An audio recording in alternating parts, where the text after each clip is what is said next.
Cost benefit analysis को example के through और अच्छे तरीके से समझने की कोशिश करेंगे and also I will explain its advantages and the disadvantages. So first of all will be talking about it's example कि कॉस्ट बेनिफिट एनालिसिस को या इसको हिंदी में कहते हैं लागत लाभ विश्लेषण, उदाहरण के तौर पर कैसे समझे।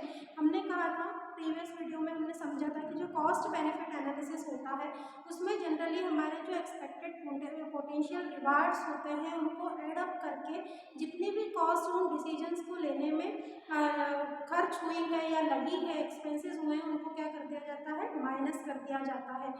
तो लास्ट में जो आपको बचता है वो आपका नेट रिजल्ट होता है या नेट आपका बेनिफिट कहा जाता है। तो सपोज एग्जांपल के तौर पे हम समझेंगे कि if we have to build a new product, हमको एक न्यू प्रोडक्ट क्या करने जा रहे हैं, बनाने जा रहे हैं। अब उस न्यू प्रोडक्ट की जो वर्क है या उसमें जो एक्सपेंसेस होने वाले हैं वो है, मान के चलिए आपके 1 लाख रुपीज़। कितना है, 1 लाख रुपीज़। अब इस 1 लाख रुपीज़ से आप क्या बेनिफिट चाहेंगे कि यू हैव टू फाइंड और you want that 1 lakh rupees per unit. आपको हर जो भी आप प्रोडक्ट, जितनी भी प्रोडक्ट यूनिट प्रोड्यूस कर रहे हैं, आपको पर यूनिट 1 लाख का क्या होना चाहिए, उसमें फायदा होना चाहिए। अब आपने 1 लाख पर यूनिट, आप उससे प्रॉफिट चाहते हैं कि भाई जितना इन्वेस्ट कर रहे हैं कम से कम उतना हमें वापस प्रॉफिट मिल जाए। आपकी पर यूनिट जो कॉस्ट है वो है 2। यूनिट प्राइस क्या है, हर प्रोडक्ट की प्राइस आपने क्या तय की है, 2 रुपीज़। आप एक प्रोडक्ट को कितने रुपए में बेचेंगे, 2 रुपए में। तो अब आपका जो ओवरऑल बजट हो गया या ओवरऑल जो आपसे बेनिफिट एक्सपेक्टेड हो गए कि आपको 1 लाख के इन्वेस्टमेंट से डिसीजन से आपको कितने रुपए मिलेंगे, 2 लाख मिलेंगे आपको। अब ये 2 लाख आपका क्या हो गया, एक्सपेक्टेड रिजल्ट हो गया या एक्सपेक्टेड प्रॉफिट हो गया।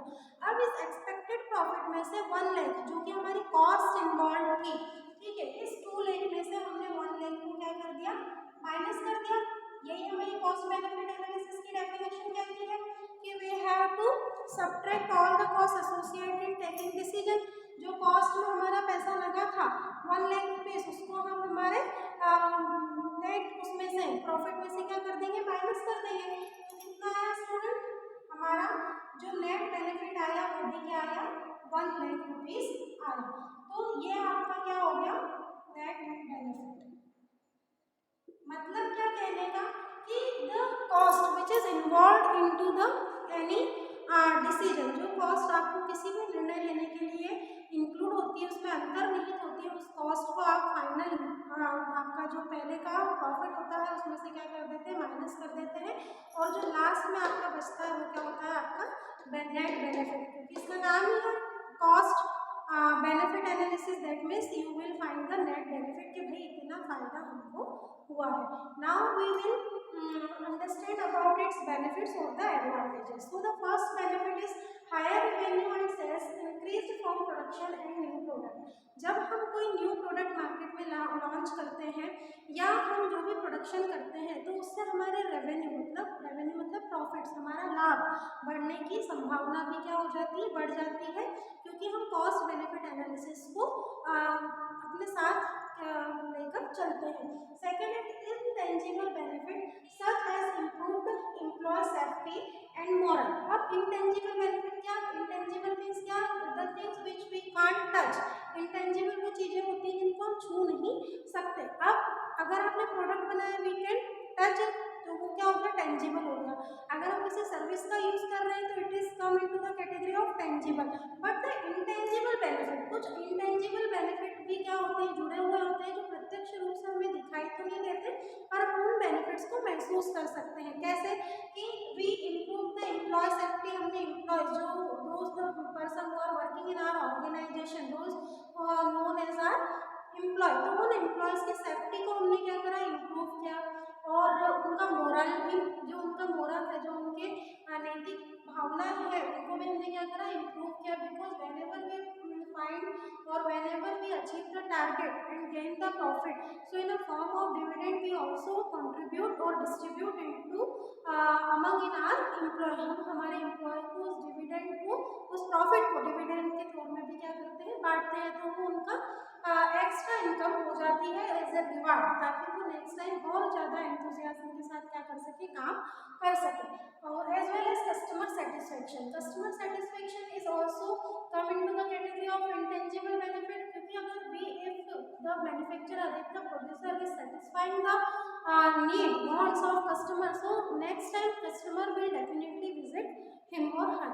तो कस्टमर जो होगा वो नेक्स्ट टाइम भी विजिट करेगा, आपके प्रोडक्ट और सर्विसेज परचेस करेगा, और दूसरे अदर जो कस्टमर्स हैं उनको भी क्या करेगा, इन्फ्लुएंस करेगा या उनको भी बेनिफिट्स के बारे में बताएगा, ताकि वो कस्टमर भी आपकी शॉप पर आए, आपके प्रोडक्ट और सर्विसेज को परचेस करें. और last, market share gain as a result of the decision.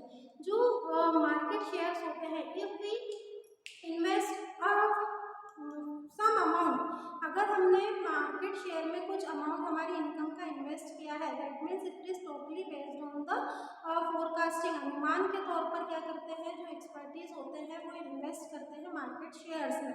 तो मार्केट शेयर इस एक तरीके का हम इसको यही कह सकते हैं कि लीगल तरीके से गैम्बलिंग जो की जाती है मार्केट शेयर में की जाती है, कि मार्केट शेयर से जो भी प्रॉफिट आपको गेन हो रहा है एज योर बेटर फोरकास्टिंग, तो this result of the decision. तो वो किस चीज़ का डिसीजन रिजल्ट होते हैं, इस डिसीजन का ही, कि भाई आज अगर मैं 1 लाख रुपीज़ मार्केट शेयर में, शेयर मार्केट में परचेस कर रहा, इन्वेस्ट कर रहा हूँ, तो नेक्स्ट टाइम जो भी कंपनी के मैंने शेयर परचेस करे हैं मुझे एडवांटेज ही देकर जाएंगे. I am expecting that from the 1 lakh investment I want at least 1,20,000 I will get from those investment. तो ये मार्केट शेयर से होने वाले जो रिजल्ट है वो इस बेनिफिट्स के क्या हो सकते हैं, कॉस्ट एनालिसिस बेनिफिट का एक और एडवांटेज हो सकता है.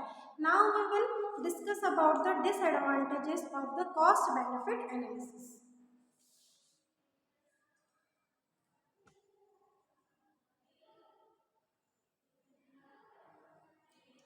Potential inaccuracy.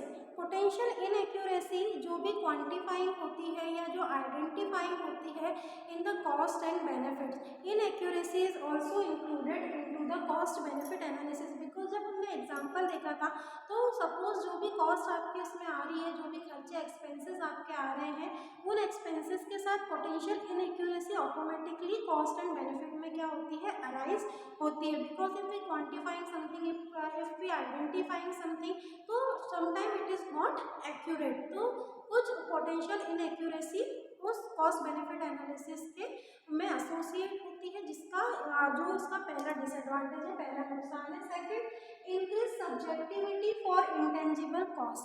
साथ ही साथ जो जितने भी इंटेंजिबल आपकी कॉस्ट होती है उसमें आपका क्या इंक्रीज होता जाता है, सब्जेक्टिविटी. इंटेंजिबल कॉस्ट क्या, कि जिसको हम छू नहीं सकते. अभी मैंने बताया था intangible benefits like intangible cost भी होती है जो कि हमें प्रत्यक्ष रूप से दिखाई नहीं देती है, पर वो खर्चे होते हैं. सपोज अगर हमने कोई रॉ मटेरियल मंगाया एक प्लेस से दूसरी प्लेस से, तो वहाँ से सामने वाला अगर एक लॉरी करके लेकर आया है तो वो उसका किराया भी हमसे लेगा, उसका रेंट भी लेगा. और सपोज वो हम ऐड करना भूल गए, लेकिन वो कॉस्ट में इंक्लूड तो होना चाहिए था. तो वो इनटेंजिबल जो कॉस्ट होती है उसकी सब्जेक्टिविटी क्या होती जाती है, इंक्रीज होती जाती है, कि भाई ये भी खर्चा, ये भी खर्चा, बहुत सारे एक्सपेंसेस होते हैं जिसको फिर हमको बाद में ऐड करने में क्या आती है, प्रॉब्लम आती है. Because we want to find out the cost, because we are analysing cost benefit. Next, it is the inaccurate calculation of present value resulting in misleading analysis. जो भी एनालाइज आप कर रहे हैं तो उससे इनएक्यूरेट अगर आपके पास कैलकुलेशन हो गया है, अगर आपका कैलकुलेशन सही तरीके से नहीं हुआ है, तो जो भी आपको रिजल्ट मिलेंगे तो वो भी अप्रोप्रिएट नहीं होंगे, वो भी एक्यूरेट नहीं होंगे. And last one, it might be turn into a project budget. Whenever the managers are calculating the budget, so ये जो चीज़ होती है क्या, कॉस्ट बेनिफिट एनालिसिस, तो वो कई बार प्रोजेक्ट बजट में क्या हो जाती है, कन्वर्ट हो जाती है, उसमें वो बदल जाती है. अब क्यों बदल जाती है, क्योंकि whenever the managers are discussing about cost benefit analysis, they must know about the expenses, the expenditure while the production and manufacturing is going on. तो उसमें जितने भी खर्चे होते हैं, उसमें जितने भी एक्सपेंसेस होते हैं, तो वो एट लास्ट किस में बदल जाते हैं, प्रोजेक्ट बजट में बदल जाते हैं. कि भाई ये जितने भी कॉस्ट, ये जितने भी खर्चे हमने करे, तो ये तो अब हम एक बजट मान के चलेंगे कि ये तो क्या आना चाहिए, ये तो एक बजट के अंतर्गत आना चाहिए. जैसे ये जो एग्जांपल मैंने समझाया समझाया था। तो ये एग्जाम्पल जैसे जब बड़े बड़े कैलकुलेशन के ऊपर डिस्कशन किया जाता है तो at last they all are converted into the project budget. उसको क्या मान लिया जाता है कि भाई 1 लाख आपका जो आया है नेट बेनिफिट, हमने उदाहरण में देखा था, तो now it is be assume that are project budget. उसको क्या एज्यूम कर लिया जाता है? Project budget. तो जबकि वो क्या था, आपका नेट बेनिफिट था। ऐसे अलग अलग प्रोसीजर से अलग अलग बेनिफिट्स हमें मिलते रहते हैं। तो इसका लास्ट डिसएडवांटेज यही बताता है कि sometime it is converted into the project budget. हमें प्रोजेक्ट बजट में कन्वर्टेड नहीं करते हुए एनालाइजिंग पर ध्यान देना चाहिए, बट ऐसा नहीं हो पाता है। तो here we have discuss about the advantages and the disadvantages. After completion of this topic, our unit is also completed. And if you now any doubts, so you can personally message to me. I will make a video on your doubts and same day will upload in the